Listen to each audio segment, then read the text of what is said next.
Have you ever felt like life is passing you by, slowly, quietly, while you're stuck in a loop that feels safe but somehow empty? That's the toxic comfort zone. And Nietzsche, the philosopher of power and self-overcoming, had a warning for all of us. He believed that what we often call comfort is not peace. It's a slow death of the self. Today, we dive deep into Nietzsche's brutal but liberating wisdom to understand how your comfort zone is stealing your potential and what you must do to break free. The comfort zone is that invisible boundary where everything feels predictable. It's the routine you follow, the choices you don't question, the dreams you quietly let die because they're too risky. But Nietzsche would call this a herd mentality, living not as an individual, but as a follower who fears discomfort more than mediocrity. He said, "The snake which cannot shed its skin must die." Staying in the comfort zone is refusing to shed your skin. It's a form of self-abandonment. And the longer you stay, the less of yourself remains. We think comfort means safety, but Nietzsche warns, safety is an illusion.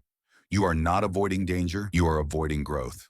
The world is not static. It changes, evolves, pushes forward. If you don't evolve with it, you fall behind. In the name of peace, and we settle for quiet despair. But the price of that safety is your power. Nietzsche believed that real life begins at the edge of danger. Live dangerously, he said. Not recklessly, but boldly. Every step outside your comfort zone is a step toward your true self. Nietzsche's concept of the Übermensch, or the Overman, is someone who has destroyed their false securities and built themselves from the ashes. The Overman does not seek comfort.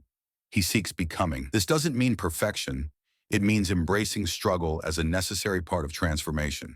The Overman understands that pain, discomfort, failure, they are not problems. They are teachers. They are the tools of greatness. Your comfort zone shields you from these tools. It gives you a shallow kind of peace while slowly taking your power away. Leaving the comfort zone hurts. Nietzsche doesn't deny that.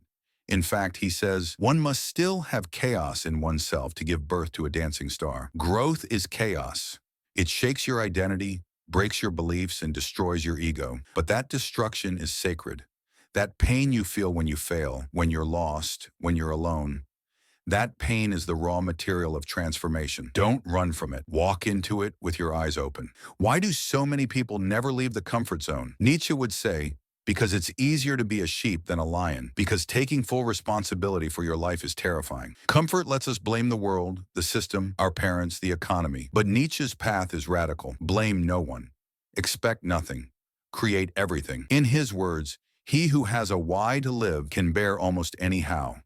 If you don't have a powerful purpose, you'll stay stuck. Your why must be bigger than your fear.